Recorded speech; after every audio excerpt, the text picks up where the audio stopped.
Good morning, everyone. I'm Leslie Earhart, a Public Information Officer for the Tennessee Bureau of Investigation. Before we get started, I want to stress that the investigation into the disappearance of Summer Wells is very much active and ongoing. Please understand, in order to preserve the integrity of the investigation, we simply can't speak to specifics. We appreciate you being here today and your continuing coverage of this case. At approximately 6:30 p.m. on this day, 1 year ago, Summer Wells, who was 5 years old at the time, was reported missing from her bin in the Beech Creek community of Hawkins County. When we held the first media briefing on June 16th, honestly, we expected to have good news to report by the time the next media briefing came around. Unfortunately, instead, day after day ended in frustration and disappointment. At that time, no one expected that we would still be searching for Summer 1 year later. We've said from the beginning that this case is outside the norm. There are few clues as to what happened to Summer, despite investigators doing everything within their power to find answers. All possibilities are still being explored. Many of you have asked for details about what's been done over the last year. I can tell you agents and detectives have spent thousands of hours on this case. Numerous search warrants have been executed, cell phone data has been analyzed, and any other available digital evidence has been collected, searched, and documented.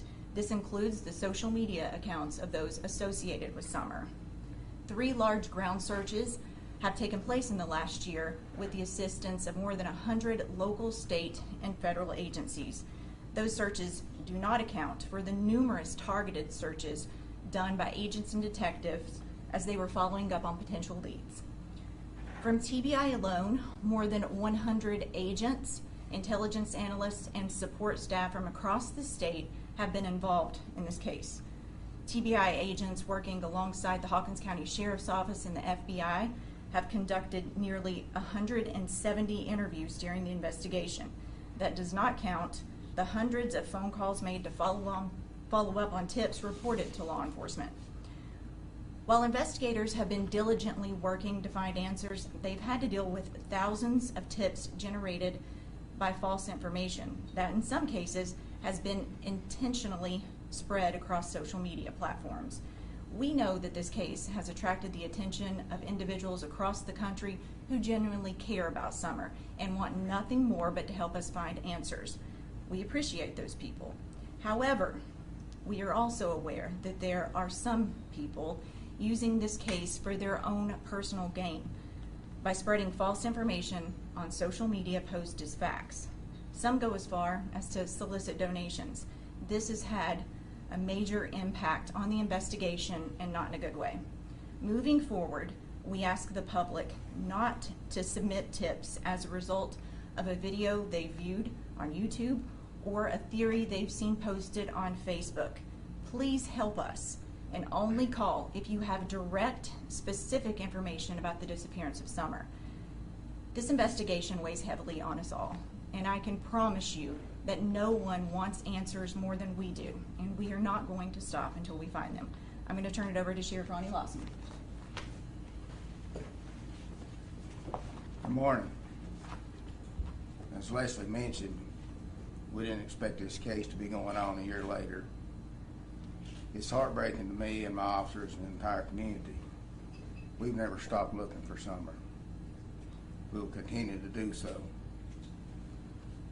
There's never been a case in the history of Hawkins County Sheriff's Office that had officers working 365 days and had so many hours spent as we had in this investigation. Also, this office has never utilized so many different local, state, and federal agencies from across the state. The Tennessee Bureau of Investigation and the Federal Bureau of Investigation assist us in every step of this investigation. As you heard Leslie say, thousands of hours have been invested in finding Summer, thousands of them. 170 interviews have been done. Many of these individuals have spoken to more than one time. While we haven't said a lot about the details about the investigative actions that's taken place, please know that we've never stopped. I deeply appreciate the many rescue squads, the EMAs, and the volunteer fire departments for their help. And the support from the citizens and the communities of this county is just unbelievable and overwhelming with the encouragement we get with the food during the searches we've done, and all the law enforcement officers and agencies throughout the state of Tennessee. It's just phenomenal how everybody pitched in and helped us with these searches and with this investigation. And many of you have asked why that we didn't recruit private citizens to assist in these searches. With the extreme dangerous terrain that we were experiencing in searches, we were able to monitor each group and movement in their location. That way we knew that everybody came back to the command post safely. After the initial searches, then we had to go back and obtain the landowner's permission to search again. We could not allow or even grant permission for private individuals on these people's property. And while I can promise you that we will continue to conduct target searches in the Beach Creek area as new information is developed, we'll also continue to follow up on any legitimate leads. And it's been the goal of this team since day one to find Summer. We've never stopped, we've never slowed down, we deal with it every day. And that's the whole purpose of this, to let you all know, despite what you hear, what you see, we haven't stopped. The men and women of these agencies have worked tireless, hours and hours and hours, and I commend every one of them for the job they've done, and we're going to continue till we find Summer. Now, as I mentioned, we can't speak to specifics, but we will take a few questions. A few months ago, you guys said that the parents were not cooperating anymore. Has there been any changes in that, especially as Don Wells is incarcerated here in this facility?